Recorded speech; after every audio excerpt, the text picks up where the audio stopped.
Allah Azza wa Jalla. And this is even a question that the Sahaba had. So there was one Sahaba, his name was Harith, radiyallahu anhu. And the Prophet ﷺ, he was someone who was very, very outgoing with the Sahaba. He didn't talk very much, sallallahu alayhi wasallam, but he would always make sure his Sahaba felt loved. He felt that they felt like he, sallallahu alayhi wasallam, cared about them. So Harith radiallahu anhu was there, and Nabi sallallahu alayhi wasallam asked him, how have you woken up this morning? Right, this is a riwayah in Tabarani. He asked him, how have you woken this morning? Like, how are you doing, Harith? How's everything going? And Harith, he says that I woke up as a true believer. So naturally, the Prophet ﷺ, he's there. He wants to, have some conversation with his companion. Because his companions were, again, his students. But they're also friends, right? So the Prophet ﷺ continues the conversation. He says, okay, you woke up as a true believer. So what's the reality of your iman? This belief that you have, this connection to Allah Azza wa Jal that you have, this belief in the unseen that you have, what's the reality of it? What does it actually look like? Like, how's it doing? Is that belief strong? Is it weak? Is it moderate? How's it going? So Harith, it's a deep question, right? Something like a simple question, we might think, how is the reality of your iman? And we could say, alhamdulillah, I'm a Muslim, I'm blessed to be Muslim, which is true. But Harith, he says that this dunya is something that I've become disillusioned by. Death is something that is always on my mind. It's as if I can see the throne of Allah Azza wa Jalla. It's as if I can see the people enjoying the beauties of Jannah. Because this belief that I have is so strong within me that those aspects of the hereafter are always a part of me. And Nabi Sallallahu Alaihi Wasallam, he then says that is the reality of what iman can do to one of us, can do to each and every one of us. So be steadfast with that belief, have istiqamah in that belief, and continue down that path that you are on. Allah Azza wa Jalla says in regards to the dunya, اعلموا أنما الحياة الدنيا لعب وله. That know this dunya is a place for play, is a place for fun. وزينة وتفاخر بينكم وتكاثر في الأموال والأولاد. And their beauty spread throughout this dunya. It is a place where people compete with one another. People are constantly fighting to get more and more and more. But reality is a place to play, a place for each and every one of us to strive to get close to Allah Azza wa Jalla. That the reality of the dunya may be something as lowly as that, but the point of it and our purpose for being here is to reach the highest level of jannah in the akhirah. And what's so interesting about this word, does anyone know what it means? We all hear it all the time. We associate it with the worldly, this whole worldly world that Allah Azza wa Jalla created. But does anyone know where the root letters they come from?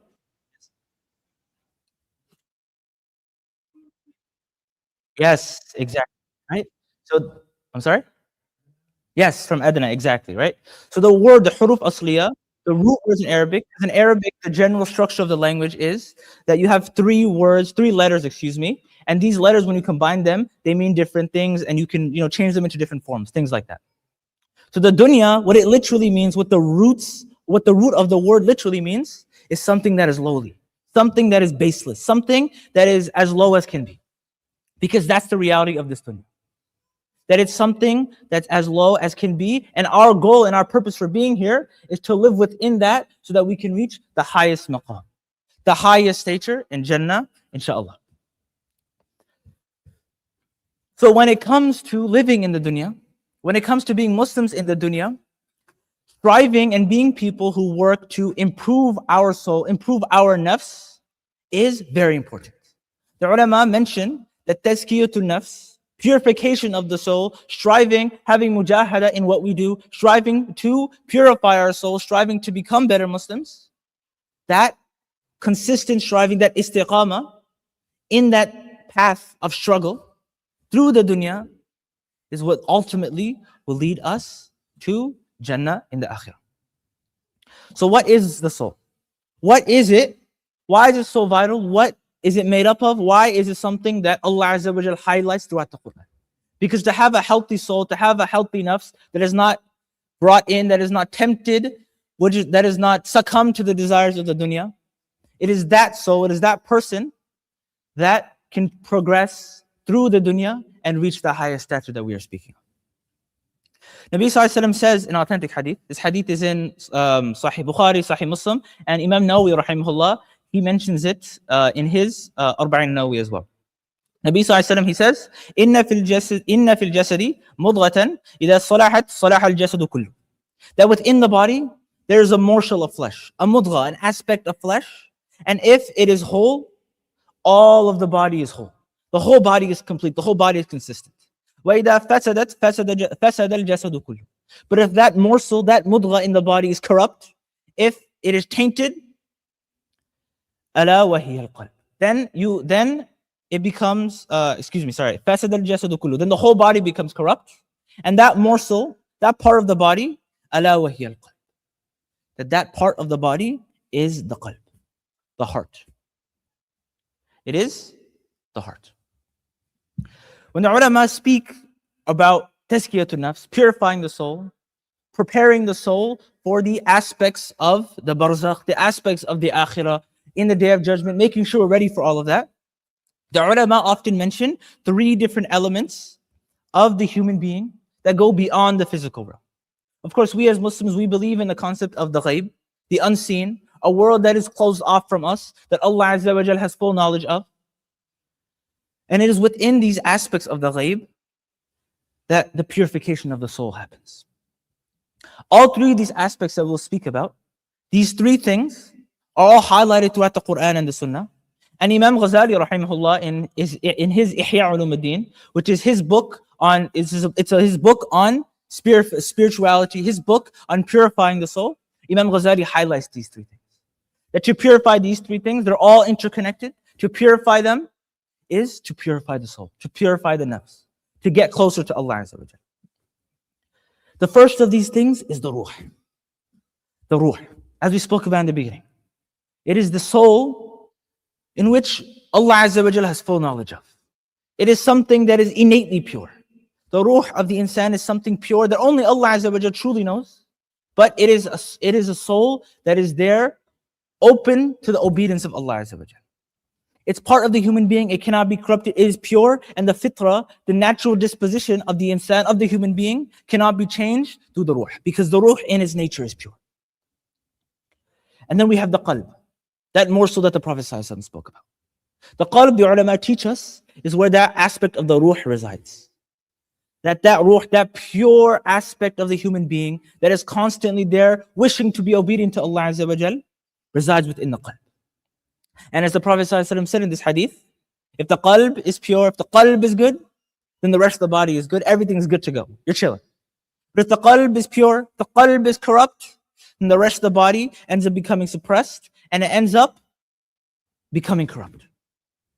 And that's where that 3rd aspect comes in, the nafs.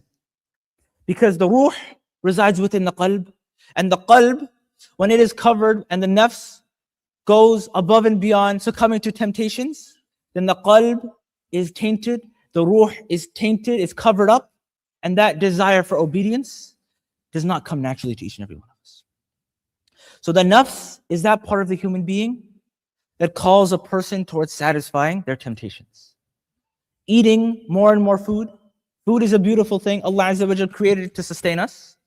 But food can also be something, as Imam Ghazali points out in his Ihya, that it can be something that leads to even more sin. When we stuff ourselves with food, when we continue to eat food, when we know we shouldn't. When it comes to other aspects, like our wealth. Our wealth, obviously, of course, just like food, it's something that we need to live. We utilize it to provide for our families. We utilize it to provide for our children. We utilize it to benefit ourselves, to pay for our health, to make sure we are healthy. All of these things. But there's excess and danger in that as well. And there's temptation in that as well, of course, as we all know. And these 3 aspects, the ruh, the qalb, and the nafs, understanding these 3 things holistically is where we can learn and strive and understand how to purify the nafs. To get that nafs, the soul, on that path towards ita'ah, that path towards obedience in Allah Azza wa Jalla. One of my favorite examples of how to understand how these 3 things work, because I'm a person I'm honestly a visual learner. So things like, slides, things like just visual cues always help me learn. So even for things, complicated things like this, that may seem a bit confusing, breaking it down into, a mithal, an example, always helps me understand. So inshallah, I hope that through this example, each and every one of us here will get a better understanding of what these three things look like. So imagine, right? I need everyone to open their mind right now. Just imagine that you have a lantern in front of you. What is it? Lantern, right? Everyone knows what a lantern is, right? I know, mashallah, we have, flashlights, phones, all that stuff. But lanterns, those things that you hold. You got the light in between it. You got the light in the middle of it, sorry. That lantern, of course, has a source of light.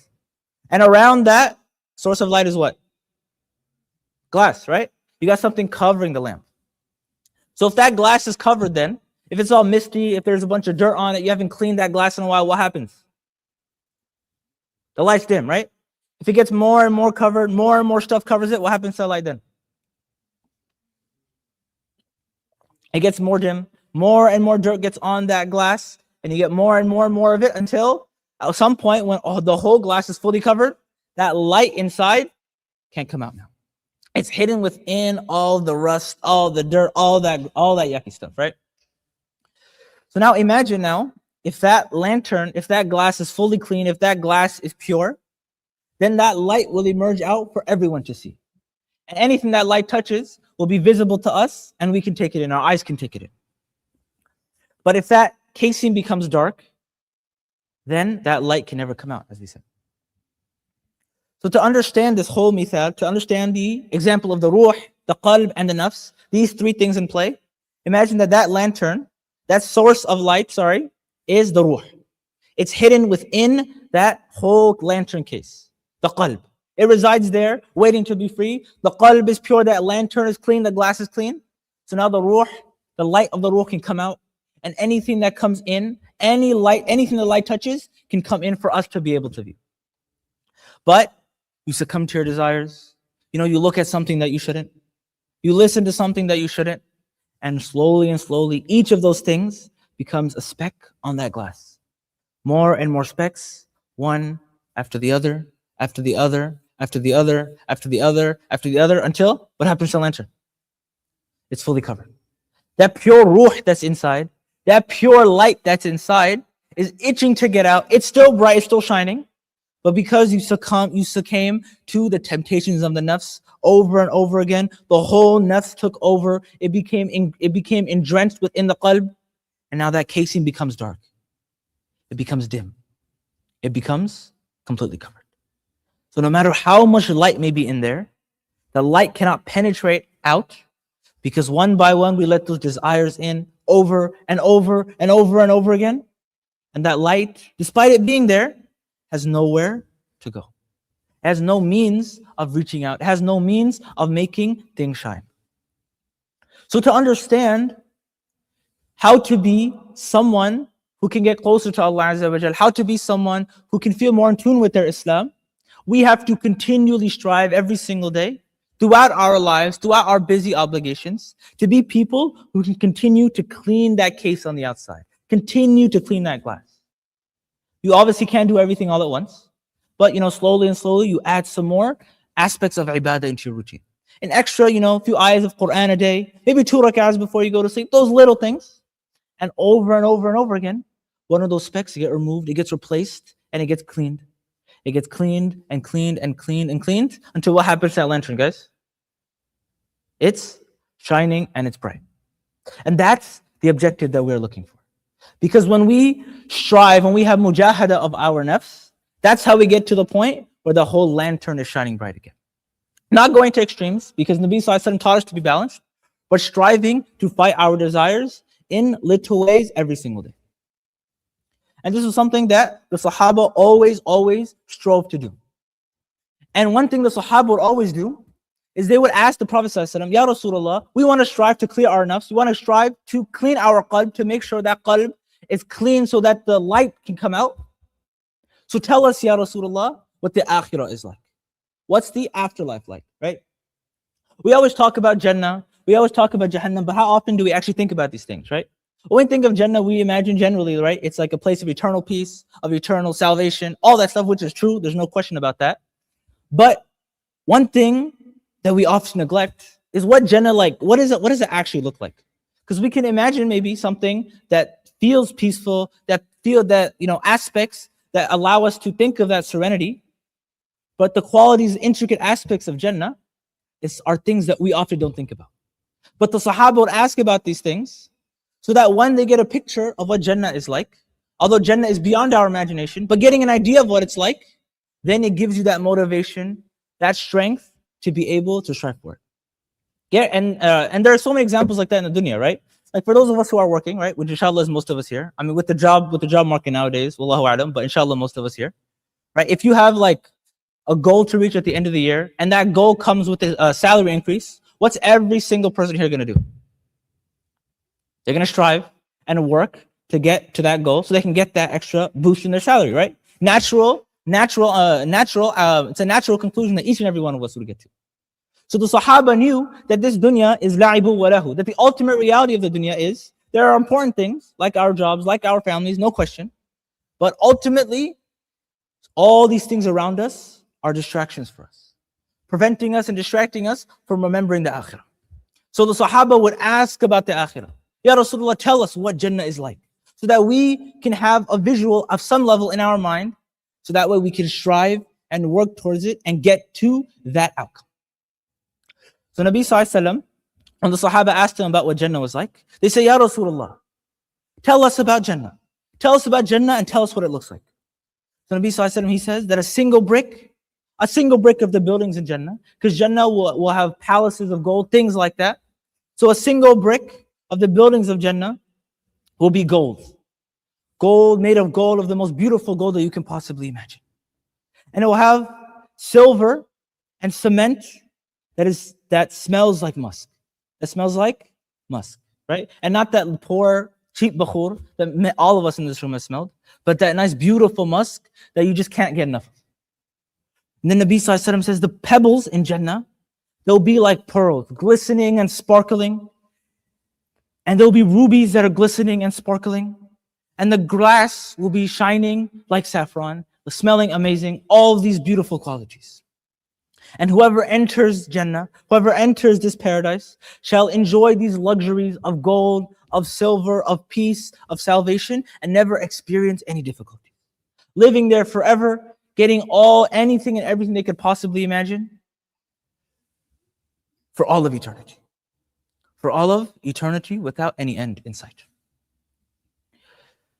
And when the Sahaba would ask the Prophet about all these things, Nabi Sallallahu Alaihi Wasallam, and in the Quran Allah Azza wa Jalla speaks about these things too, but he gave all these deep, intricate examples so that the Sahaba could genuinely understand what it is they're working for. Because in the dunya, when we strive for a better salary, when we strive for that Ivy League school, when we strive for that job, we always have a visual in our mind of how to get there, of what it's going to look like, of what it's going to feel like. But when it comes to Jannah, we have to think of it as this place of serenity, as we said, which is true, but we often don't attach any visuals to it. And by attaching these visuals, like the Sahaba had, we can truly visualize what our place in Jannah could truly look like. Palaces of gold, roads of silver, place that smells amazing, as much peace and salvation as one could wish for. That's what we are striving for. That's what the Sahaba would always be asking about. Now to be someone, now we talked about the ruh, nafs, and the qalb. How do we work now to continue to move those spots, to move those black spots in our qalb? Because Nabi Sallallahu Alaihi Wasallam tells us, Kullu bani Adam khata, that every single human being is in error. Every single human being, in their nature, they make mistakes, they slip, they fall. That's in our nature. And Allah Azza wa Jal says, وَخُلِقَ الْإِنسَانُ ضَعِيفٌ, that a human being was created weak. That's just how we are. It's in our nature. So to be people who clean that qalb consistently requires istiqamah, requires consistency.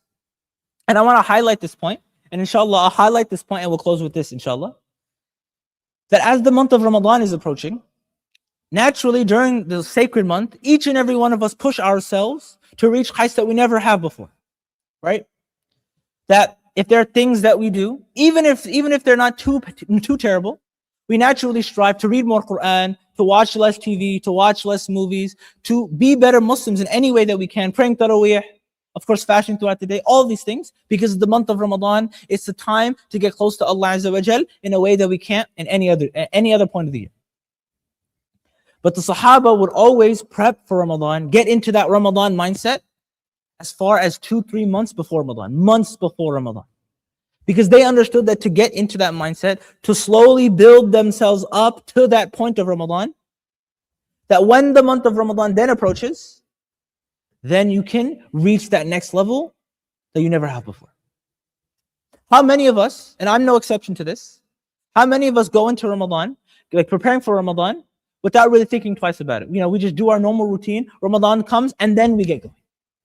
But imagine now, if we have that mindset of getting ready for Ramadan, and we start prepping for it, working towards it, being consistent in our lives as the month approaches. And then when we start Ramadan, well, all of those around us are getting into their Quran routines, are getting into praying extra salahs, are getting into that stage of mujahadatul nafs, striving against their nafs, pushing away those things that are desirous to them. While all those people are just getting started, because we had that mindset before the month of Ramadan, and we were striving to build ourselves before the month of Ramadan, we start the month with a massive head start. That's our goal.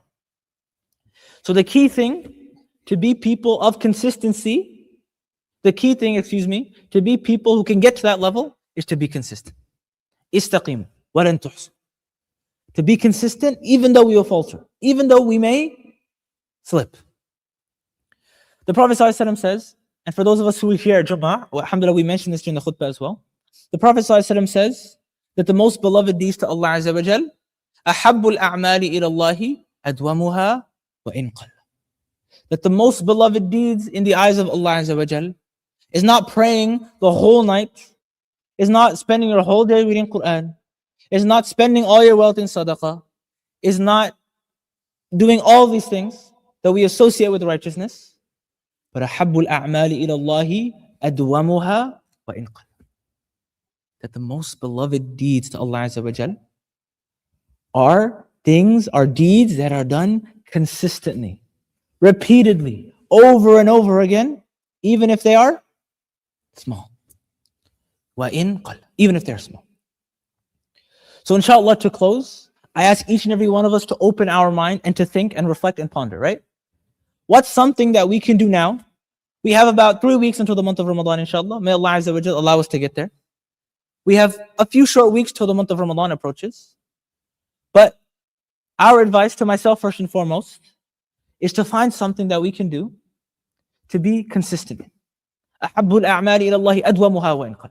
Something that's not big, because human beings are naturally created deficient, they are naturally created weak. We slip, we falter.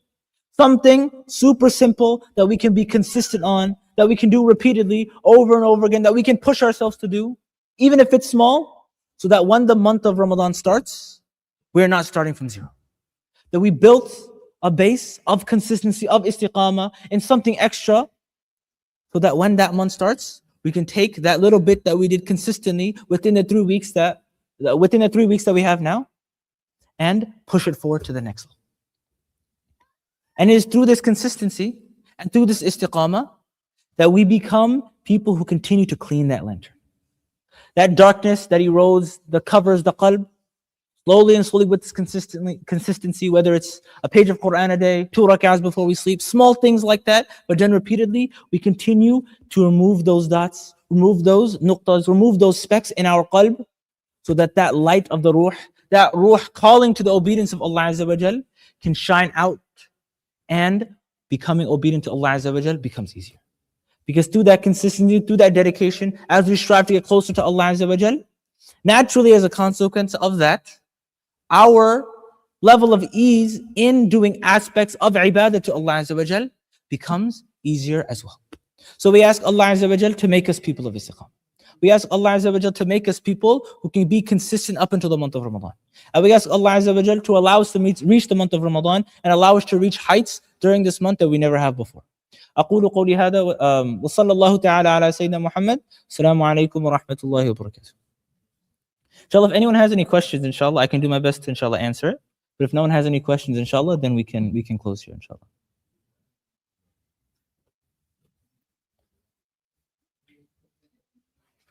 You mentioned that the lantern, Yes. you said that the heart is the glass, the book is the light. Yes. What is the nafs? The nafs are those things that covers the heart. You engage in things that tempt you. The nafs naturally, that's where the shaitan comes in, right? We always hear about waswasatul shaitan. So that aspect of the nafs, that glass is what the shaitan tries to go after. He tries to cover up the qalb through the nafs. So the ruh is naturally, it's pure. He can't touch that. Shaitan can't touch that. But he tries to tempt us to engage in our desires so that the qalb gets more and more covered. And the nafs gets, the qalb, gets more and more covered. And worshipping Allah Azza wa Jal, doing aspects of obedience to Allah Azza wa Jal becomes more and more difficult as a consequence of that. We should have following. Film that covers the glass nafs. Yes. Yeah. That the cover is the qalb, but the nafs are those things that cover that glass. Does that make sense, brother? Alhamdulillah. Yes. Amar bisu. I'm sorry? How do you define those three? This example that you gave. So there are different aspects of the nafs, as you were saying, brother, right? So as that glass becomes cleaner and cleaner, the nafs is something that always calls us to temptation. But if you work and you have that constant mujahada, you have that consistent istiqamah in becoming closer to Allah Azza wa Jal, eventually you reach a state where the nafs is nafsul mutma'inna, where the nafs is naturally a lot more pure. That call to desire is always a part of the nafs, but because you consistently strived over and over again to purify the nafs, to purify the qalb, the nafs is in such a manner where when you feel that waswasa from shaitan, it's very, very easy to push it away. And Allah Azza wa Jalla says in the Quran, Ya ayyuhal, it's at the end of the surah. Yeah, what's the ayah, sorry? Yes, Ya ayyuhat, say it again, brother, sorry. Ya ayatu nafs al-mutma'inna irji'i ila rabbik. Yeah, that the soul that is at peace, that has that sense of mutma'inna, it returns to their Lord. Irji'i ila rabbiki radiyatan mardiyah. It returns to their Lord well pleased, like pleasured and well pleased. Because the nafs cases that heart, the qalb is cased, and that nafs is so clean, so pure, that even though you face that temptation, because you've striven to clean that glass, clean the qalb, that the nafs itself, it's easier to fight off. It's easier to when you get temptations for things, wealth, desires, whatever it may be, because you've striven so hard. The nafs is in such a case where it's just in line with Allah Azza wa Jal as a default. Does that make sense, brother? I think there's a clear correspondence between the example that you gave. Yes. So the simile is not. Which aspect? Yeah, I think of what you're saying. The nafs, you're basically saying that nafs is that thrill, that desire. Nafs is desire. But then now we're saying, okay, that's, And the nafs is part of the human being as well, but that nafs is what wants those aspects of our desires. So, for example, I'll give you another example, brother. When you're eating food, right? As human beings, we don't need as much food as we generally think we do. We can just suffice with maybe 1 or 2 meals a day, and that's it. But naturally, what always happens, brother? When you eat food, you always want seconds, you always want more, right? It's a natural feeling. So that desire for more food, that's what the nafs is. It's always calling for more. It's always calling for more. And as that happens over and over and over again, the heart gets more and more covered. Exactly. But when you strive against that nafs, when you strive to push things away, it gets cleaner. It gets like the nafs itself gets more pure, and then the casing around the heart continues to stay clean. so when you strive for that sense, that belief, that mindset that comes over, or perhaps, that makes you say, hey, we stop here. Yeah. Isn't that the ruh? But the ruh is within that. It's pure within that. So the ruh and the nafs the ruh and the nafs are on opposite sides, and they're both trying to influence the qalb, which is that glass. So the nafs is there. It's part of the human being as well. It's calling to all these desires. The ruh is there. It's calling to Allah Azza wa Jal. And you got the qalb like right in the middle of that casing that's trying to stay clean so that the light of the ruh can come out. So just think of like the guilt that you feel Yeah. done wrong, you ate too much, feeling that you get. Mhm. That's the ruh, right? That's an aspect of it, yeah. Like when you're in a gathering and you feel that deep connection to Allah Azza wa Jal, like during Taraweeh, right? You always see people, like they're praying Taraweeh, they might not understand anything, but you always hear these stories all the time where, that person's just crying, just listening to the Quran. They have no clue what's being said. They have no clue about anything that's going on, but they feel that deep connection to Allah Azza wa Jal because some of that light is coming out, and that obedience to Allah Azza wa Jal, that immense weight of revelation is entering them just like that. There's conscience. Mhm. Conscience. There it's called Amir. Mhm. That's cool. That, Wallahu alam. I can look into that more inshallah, but off the top of my head, wallahu alam.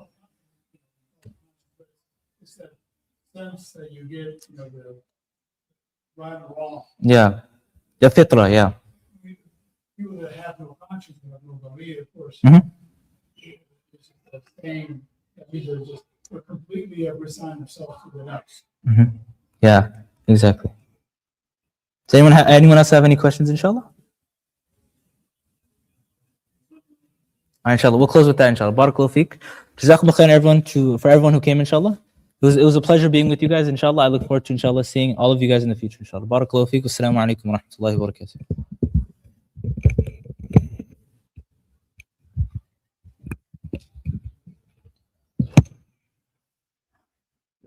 What's it? You didn't mention that. This is the third.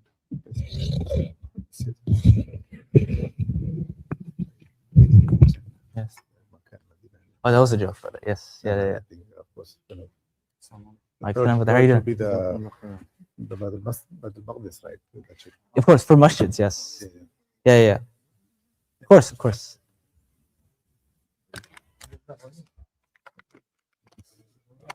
My father's grandson. Oh, mashallah.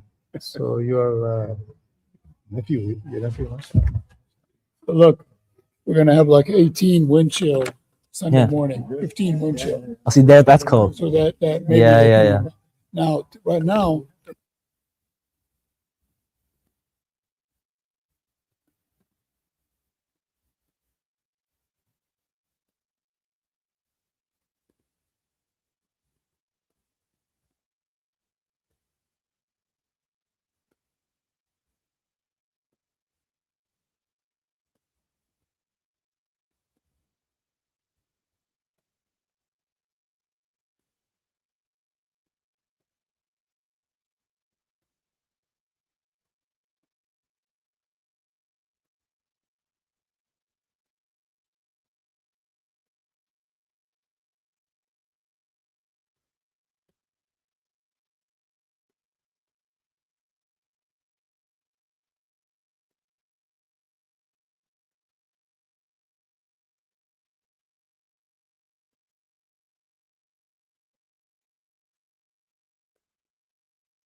Okay.